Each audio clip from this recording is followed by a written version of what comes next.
नमस्ते स्टूडेंट, कैसे हैं आप लोग। आपका स्वागत है हमारे नए यूट्यूब चैनल योर इंग्लिश में, जिसमें हम शुरू करने वाले हैं हाई स्कूल इंग्लिश ग्रामर का सिलेबस। जिसकी तैयारी करने के लिए सबसे पहले हमें ये पता होना चाहिए कि हमारा सिलेबस क्या है।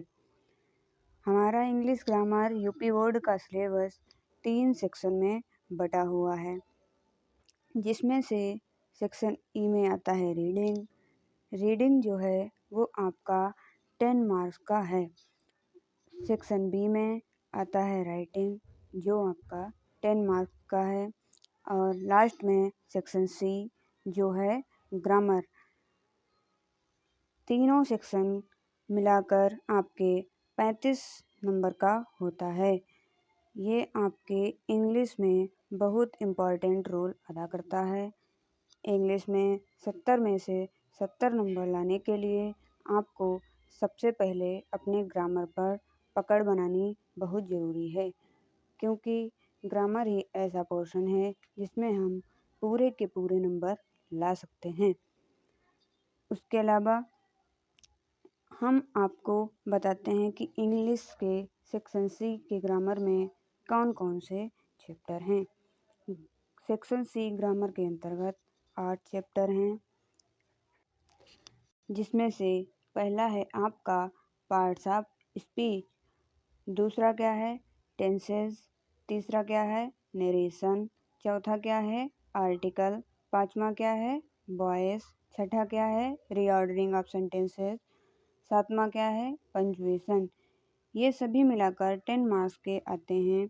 उसके अलावा 8वें नंबर पर आपको एक ट्रांसलेशन देखने को मिल जाता है, जिसमें आप को हिंदी से इंग्लिश बनानी पड़ती है, जो 5 मार्क्स की होती है। यानी कि 10 + 5 मिला के 15 मार्क्स आपको इस ग्रामर के सेक्शन सी पोर्शन से मिल जाते हैं।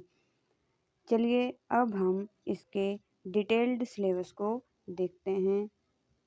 डिटेल्ड सिलेबस में रीडिंग जो कि सेक्शन ए है, इसमें आपको एक अनसीन पैसेज देखने को मिल जाएगा। इस अनसीन पैसेज में आपके 3-3 मार्क्स के 2 शॉर्ट आंसर टाइप और 2-2 मार्क्स के 2 वेरी शॉर्ट टाइप क्वेश्चंस पूछे जाएंगे। इनमें आपको ज़्यादा मेहनत करने की ज़रूरत नहीं पड़ती है, बस आपको अच्छे से प्रैक्टिस होनी चाहिए कंप्रहेंशन को पढ़ने की और उसको समझने की।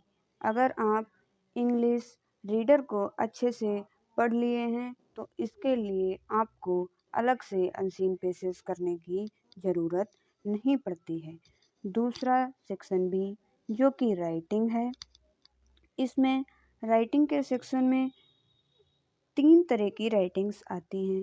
पहला लेटर्स एंड एप्लीकेशन। लेटर्स और एप्लीकेशन में हम जैसे कि फॉर्मल और इनफॉर्मल टाइप्स के एप्लीकेशंस लिखते हैं।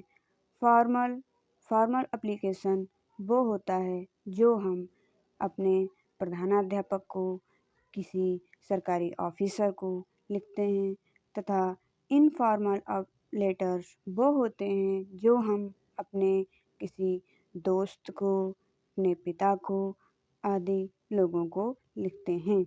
लेटर्स या एप्लीकेशन में से आपको एक देखने को मिलेगा जो 4 नंबर का होगा।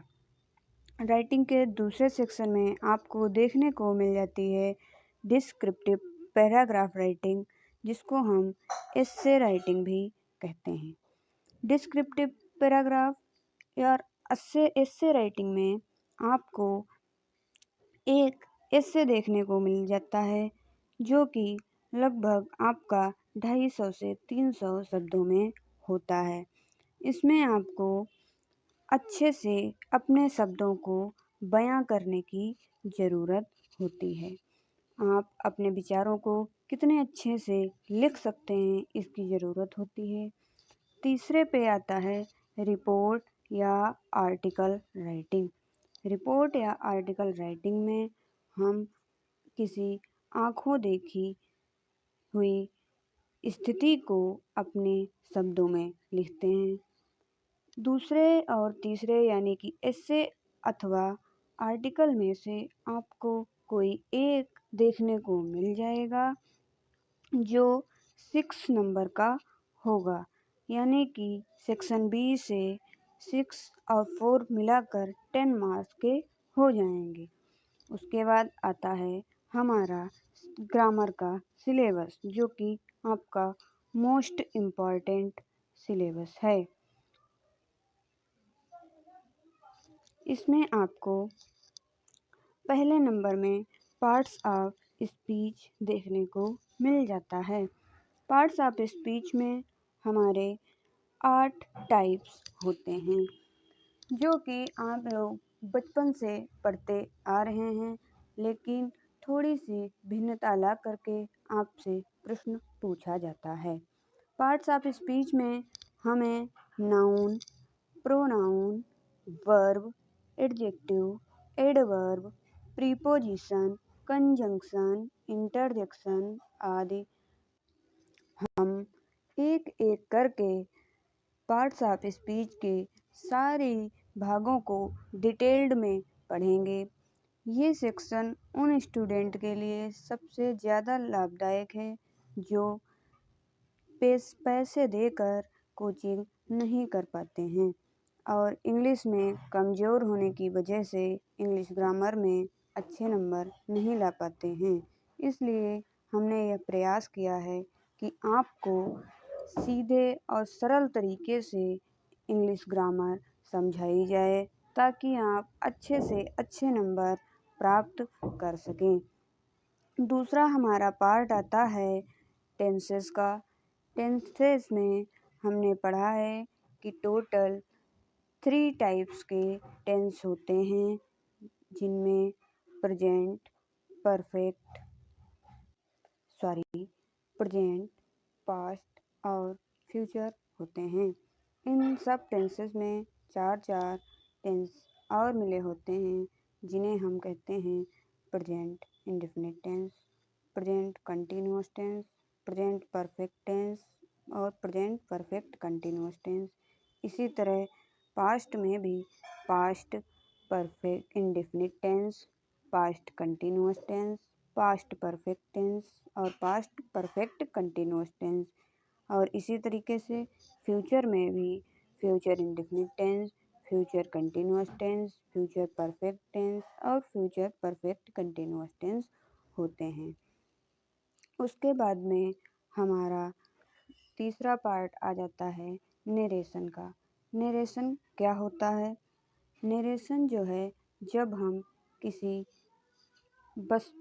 किसी अपनी बात को जब हम सीधे तरीके से कहते हैं तो उसे कहते हैं डायरेक्ट स्पीच, और जब उसी बात को कोई दूसरा अपने शब्दों में कहता है तो उसे इनडायरेक्ट स्पीच कहते हैं।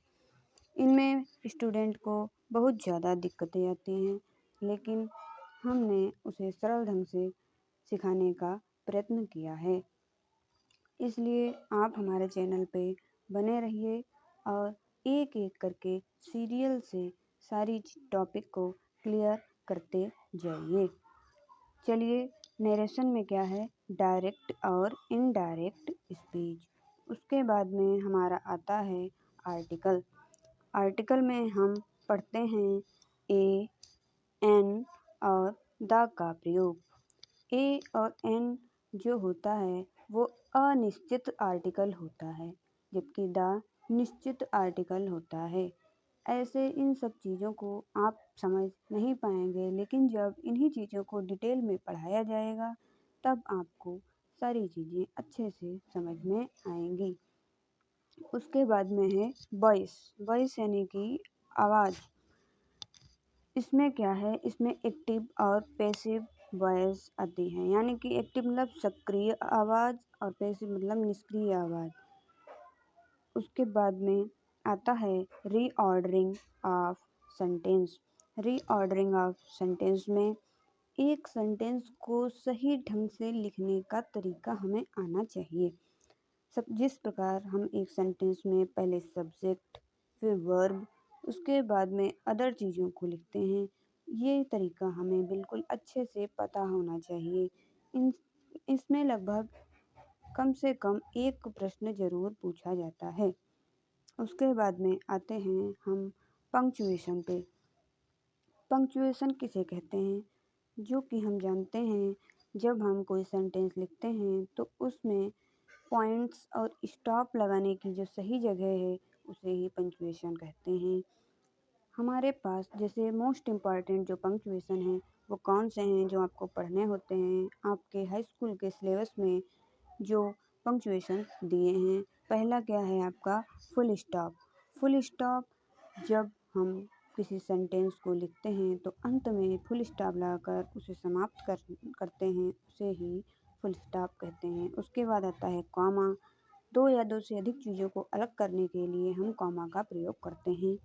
उसके बाद आता है सेमीकोलन और फिर क्वेश्चन मार्क। इस प्रकार ये पंक्चुएशन होते हैं। उसके बाद में हमें एक ट्रांसलेशन की आवश्यकता होती है। ट्रांसलेशन क्या होता है? जब हम हिंदी को इंग्लिश में ट्रांसलेट करते हैं उसे ही ट्रांसलेशन कहते हैं। आपके हाई स्कूल के सिलेबस में 5 नंबर का ट्रांसलेशन आना है जिसमें आपको हिंदी से इंग्लिश बनानी पड़ेगी। हिंदी से इंग्लिश बनाना बहुत ज़्यादा मुश्किल काम नहीं है। उसके लिए आपको सभी टेंसेस का ज्ञान होना आवश्यक है। जब आप सभी टेंसेस को अच्छे से पढ़ लेते हैं तब आप कह सकते हैं कि आप ट्रांसलेशन बनाने के लिए रेडी हैं, क्योंकि ट्रांसलेशन में आपको सबसे ज़्यादा टेंसेस का ज्ञान होना आवश्यक है। इस प्रकार हमने देखा कि यूपी बोर्ड का सिलेबस क्या है। इसीलिए आपको बताते हुए अच्छा लग रहा है कि यदि आप इंग्लिश ग्रामर की तैयारी बिल्कुल बेसिक से करना चाहते हैं तो आप हमारे चैनल को लाइक, शेयर और सब्सक्राइब कीजिए ताकि हमारी लेटेस्ट वीडियो आपके पास पहुंच सकें और हम सेक्शन ए से लेकर सेक्शन सी तक सारे टॉपिक को डिटेल में कवर करने वाले हैं, जो कि आपके लिए बहुत ही लाभदायक सिद्ध होगा और आपको इंग्लिश ग्रामर से डरने की ज़रूरत नहीं पड़ेगी। और ऐसा है कि जैसे जैसे हम एक एक टॉपिक को कवर करते जाएंगे आपको पता चलता जाएगा कि आपकी तैयारी किस लेवल पर पहुंच रही है, क्योंकि हम सिलेबस को नहीं जानते और ऐसे ही लगे रहते हैं कुछ भी पढ़ने में। लेकिन अगर हम सिलेबस के अकॉर्डिंग अपनी तैयारी करते हैं तो हमारा सिलेक्शन जो है पक्का हो जाता है, यानी कि हम अच्छे से अच्छे नंबर हाई स्कूल की बोर्ड परीक्षा में ला सकते हैं। अगर आप अच्छे से अच्छे नंबर हाई स्कूल की बोर्ड परीक्षा में लाना चाहते हैं तो एक एक करके हमारे सभी जो हमने वीडियो बनाए हैं उनको आप देखते रहिएगा और चैनल को लाइक, शेयर और सब्सक्राइब ज़रूर कीजिएगा। इसी के साथ धन्यवाद।